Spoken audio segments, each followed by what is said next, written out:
Morning, everyone. Good morning. House Democrats will continue to work with President Biden to create an economy that works for everyday Americans, to lower costs, to continue our fight for better paying jobs, safer communities, and of course, to defend democracy and fight for reproductive freedom.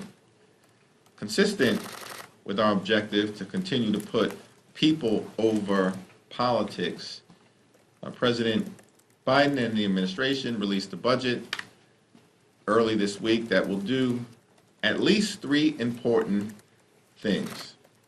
It will lower costs for everyday Americans and build upon the work that has already been done to drive down the high price of life-saving prescription drugs for millions of Americans. It will continue to build an economy from the middle out and the bottom up that is focused on growing the middle class and all those who aspire to be part of the middle class throughout America. Perhaps most importantly, President Biden and House Democrats are focused on protecting and strengthening Social Security. Notwithstanding what the former president down in Mar-a-Lago had to say about Social Security and Medicare, these are not entitlement programs. Social Security and Medicare are earned benefits that the American people work hard for throughout their entire lives and pay into, with the promise that as they become older Americans, they'll have access to Social Security and Medicare so they can live a life with dignity and respect. Social Security and Medicare are quintessential parts of the American dream.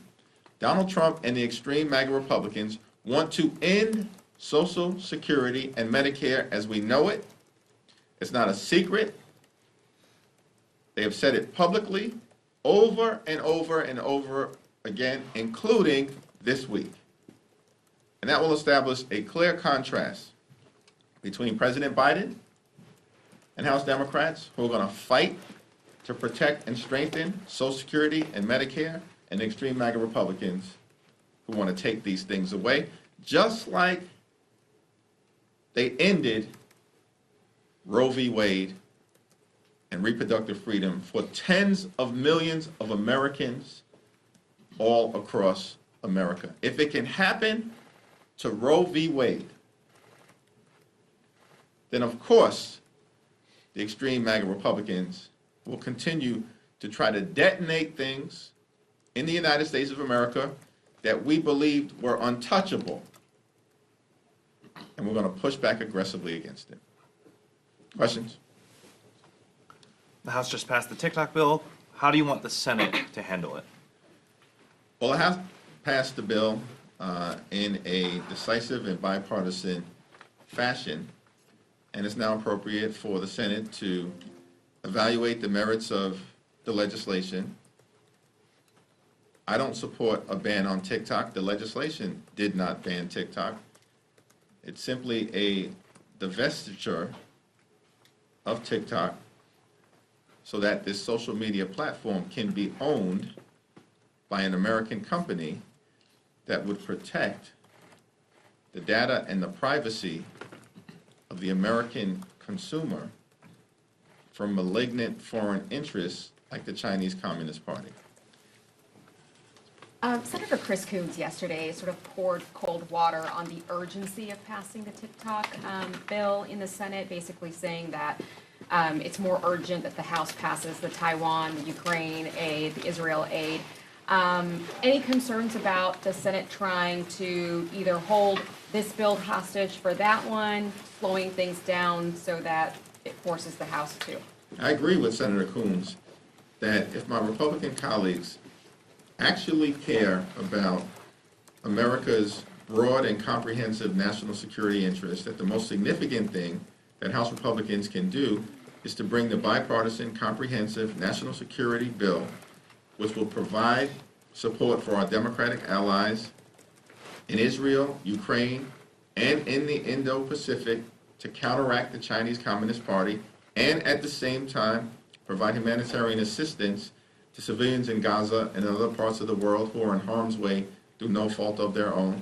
If my Republican colleagues care about the broadest set of national security challenges that the American people face, the most significant thing they can do is to put the bill on the floor for an up or down vote. And we all know that it would pass with substantial Democratic support.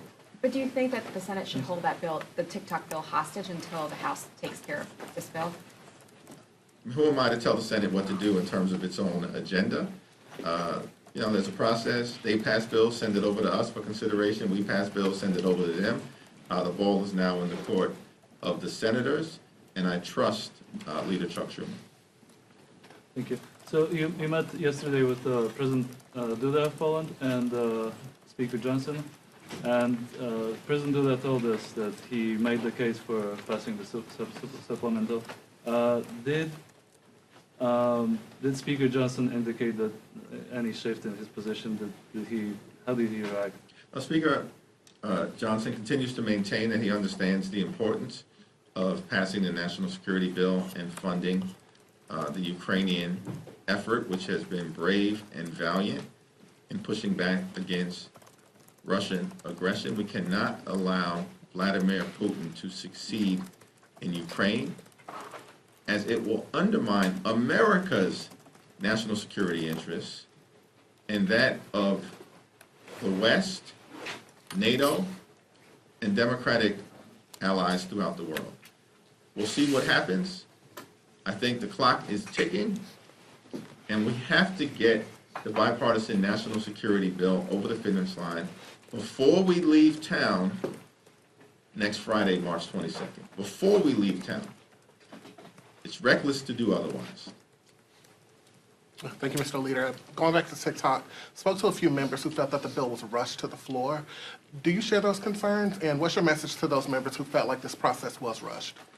As I indicated in my statement, there were very principled objections and concerns raised by members with respect to timing and process, and I have no disagreement with them. Thank you, Mr. Leader. Now, if ByteDance does not divest from TikTok, the app could be banned in the U.S. So what's your message to American citizens whose jobs may be at risk? I'm talking about citizens who heavily rely on TikTok to earn a living. I do not support a TikTok ban. Just unrest still seems to be an issue in funding talks, and I was just curious, are there any changes that Democrats have discussed about how it's funded that you think could win bipartisan support? And has leadership already started kind of discussing this between the four corners? Well, there are ongoing conversations right now at the appropriations level to try to see if an agreement can be reached. So I'm going to defer to Rosa DeLauro, who I've got full faith and confidence in terms of her ability to navigate the challenges that remain in all of the outstanding appropriations issues. And things are moving in the right direction, and hopefully we'll get resolution well in advance on the UNRWA issue, on a whole host of other issues before next Friday. Go back to this side. Thanks. Yeah, on Gaza, there's a number of Democrats who think the law is that the president needs to cut off military offensive supplies for Israel's war unless Israel opens up the spigots of humanitarian aid and lets trucks and aid to get through, so we're not sending airdrops. Do you agree? Do you think that the president is obligated under the law to cut off those military weapons for Israel until the aid is allowed to flow freely to Gaza? I support the president's perspective that he's going to continue, as is his constitutional responsibility, to take care that the laws are faithfully executed.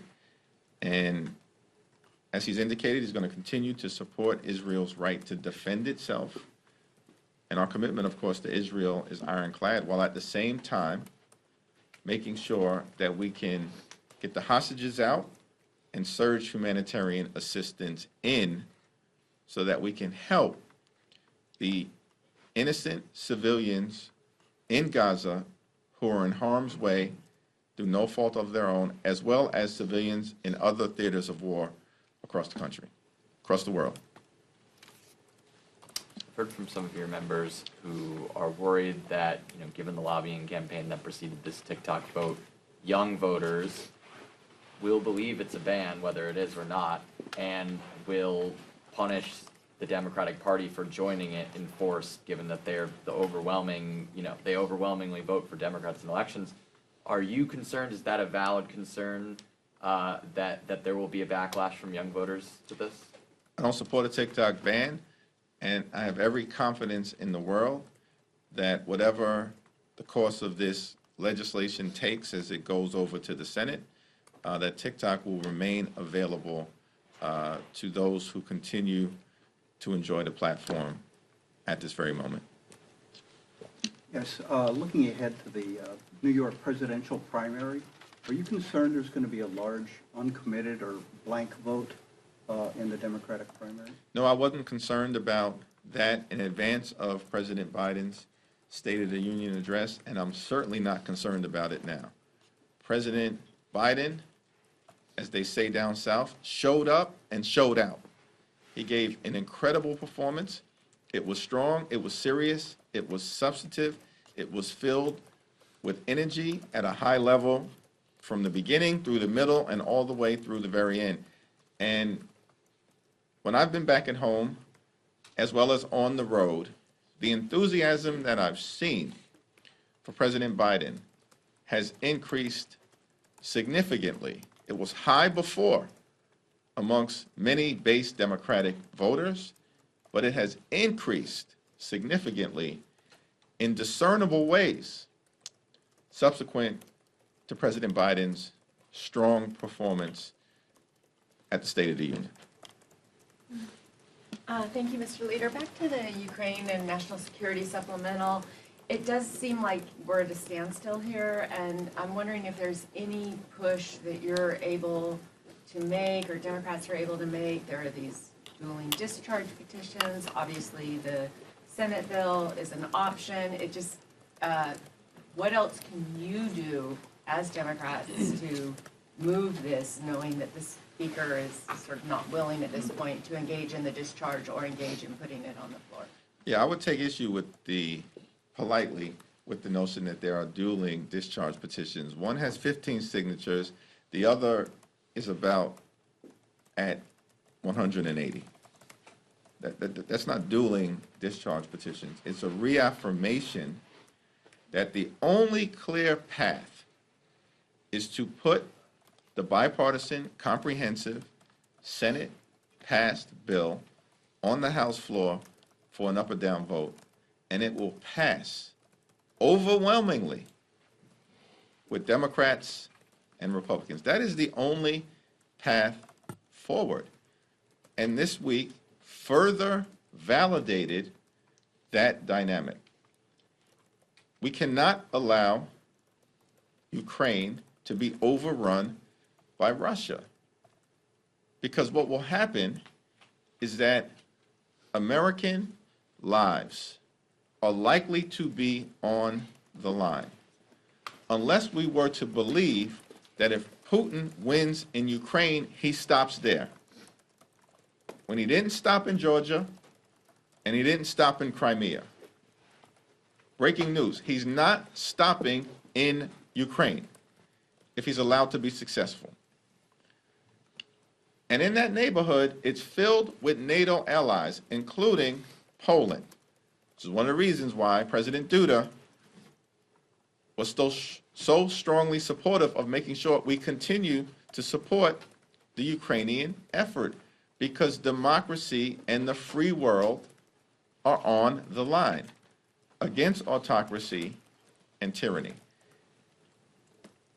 It's time for my House Republican colleagues who believe that supporting Ukraine is the right thing to do to break with the pro-Putin MAGA extremists who are ascendant in their conference and partner with us to do the right thing and support an up or down vote on the national security package that was passed by the Senate.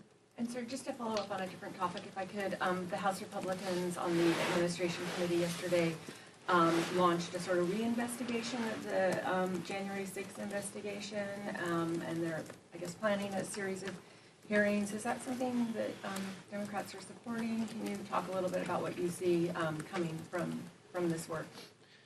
The effort to convince the American people that the January 6th insurrection was not a violent riot inspired by the former president as part of an effort to halt the peaceful transfer of power is just another extreme MAGA Republican political stunt. At what point will my Republican colleagues choose to actually focus on issues that matter? From the very beginning of this Congress, House Democrats have made clear we're going to find bipartisan common ground on any issue with our Republican colleagues whenever and wherever possible in order to solve problems for hard-working American taxpayers. We need less chaos in Washington, D.C. and more common sense.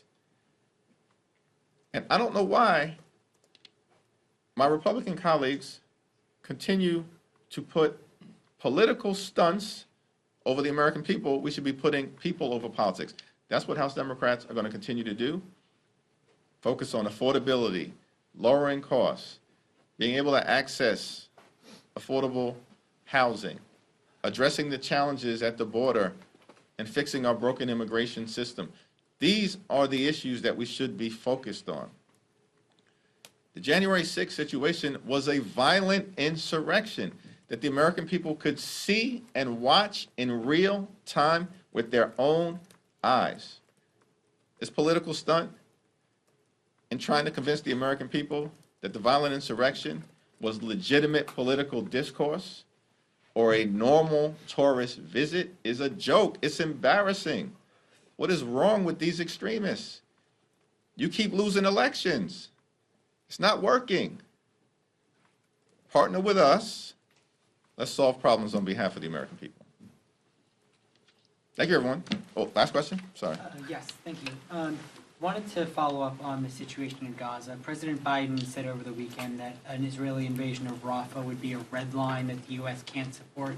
Israel has said that there are remaining Hamas commanders and brigades in Rafa, and it needs to carry out an operation there to eliminate them. Do you agree with the president on this? Support everything that the president said during the State of the Union address and his general perspective that what we have to do is make sure that Hamas is decisively defeated. It's a brutal terrorist organization. And unless we defeat Hamas, there is no possibility for a just and lasting peace. But at the same time, we have to make sure we get the hostages out and humanitarian assistance in to Gaza decisively. Thank you.